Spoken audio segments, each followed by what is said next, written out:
நான் உங்கள் ஜிக்கி பேசுகிறேன். இது இந்த அ இதையே நான் இப்படி வச்சுருக்கேனே நீங்கள் யோசிக்காதீங்க. இது தலையில மருதாணி இந்த இதில ஒட்டும் கனெக்டர்ல. அதனால நான் இப்படி வச்சுருக்கேன்.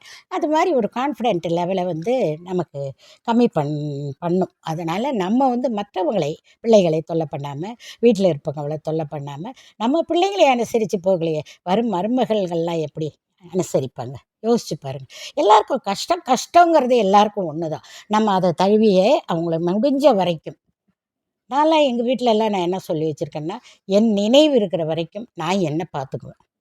என் நினைவு தவறி அதாவது எல்லாருக்கும் இந்த ஸ்டேஜ் வரும்.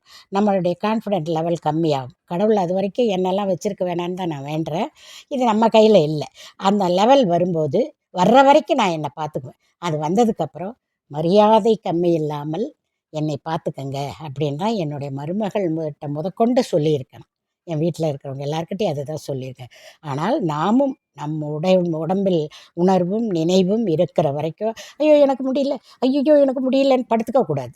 நம்ம ஒரு கான்ஃபிடென்ட்டா இருக்கணும். என்ன உடம்புக்கு என்ன தேவையோ அத சாப்பிடணும். என்ன தேவையில்லையோ அத ஸ்டாப் பண்ணணும். உடம்புங்கிறது என்ன?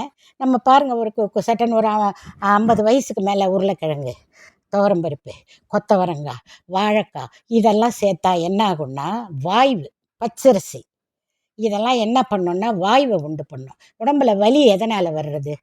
இந்த மூட்டு வலி, உடம்பு வலி எல்லாம் நல்லா தெரிஞ்சுக்கங்க எல்லாரும். இந்த வாய்வுனால தான் அதெல்லாம் வரும். வலி வர்றதே அதனால தான் வரும். நீங்க வேணா பாருங்க, வலிக்கிற இடத்துல இப்படி அழுத்தி பாருங்க. எங்க வலிக்குதோ அந்த இடத்துல, கொஞ்சம் அப்படி பிரஸ் பண்ணி அழுத்தி பாருங்க, ஏப்பம் வரும். ஒண்ணுமே இல்ல அது வாய்வு தான்.